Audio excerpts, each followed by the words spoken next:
நம்முடைய இரட்சகராகிய இயேசுவின் நாமத்தில் உங்கள் யாவருக்கும் இனிய மற்றும் ஆசீர்வாதமான புத்தாண்டு நல்வாழ்த்துதலை தெரிவித்துக் கொள்கிறேன். கர்த்தர் உண்டு பண்ணின நாள். சங்கீதம் 118 அதிகாரம் 24வது வசனம்.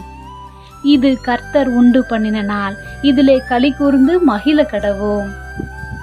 இந்த புது வருடத்தின் வாக்கு தத்தமாக தேவன் கொடுத்தது இது கர்த்தர் உண்டு பண்ணின நாள்.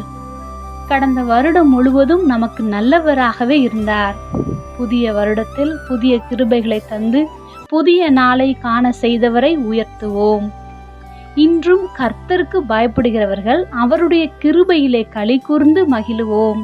நம்முடைய உபத்திரவத்தை பார்த்தவர், ஆத்தும வியாகுலங்களை அறிந்தவர்.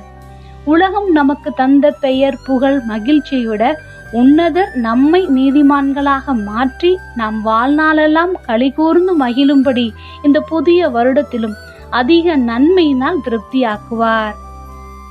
மனுஷனையும் பிரபுக்களையும் நம்புவதை பார்க்கிலும் இந்த வருடத்தின் முதல் நாளிலிருந்து கர்த்தர் பேரில் பற்றுதலாய் இருப்போம். நாம் விழும்படி நம்மை தள்ளினார்கள், ஆனால் கர்த்தரோ நமக்கு உதவி செய்தார். எனவே இந்த புதிய வருடத்தில் கர்த்தர் கொடுத்த ஒவ்வொரு நாளும் அவர் உண்டு பண்ணின நாள் என்று அறிக்கை செய்வோம். என்ன வந்தாலும் எதிர்கொள்வோம்.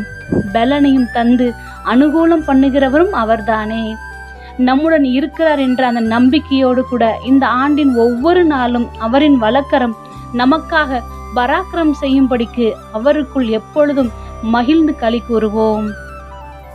ஜெபம். அன்பின் பரம தகப்பனே, எப்பொழுதும் எங்களோடு கூட இருக்கிறவராகவே இருக்கிறவரே, நீர் உண்டு பண்ணின இந்த நாளுக்காக, இந்த வருடத்திற்காக, இந்த நிமிடத்திற்காக நாங்கள் நன்றியோடு உம்மை துதிக்கிறோம். இயேசுவின் நாமத்தில் பிதாவே, ஆமென்.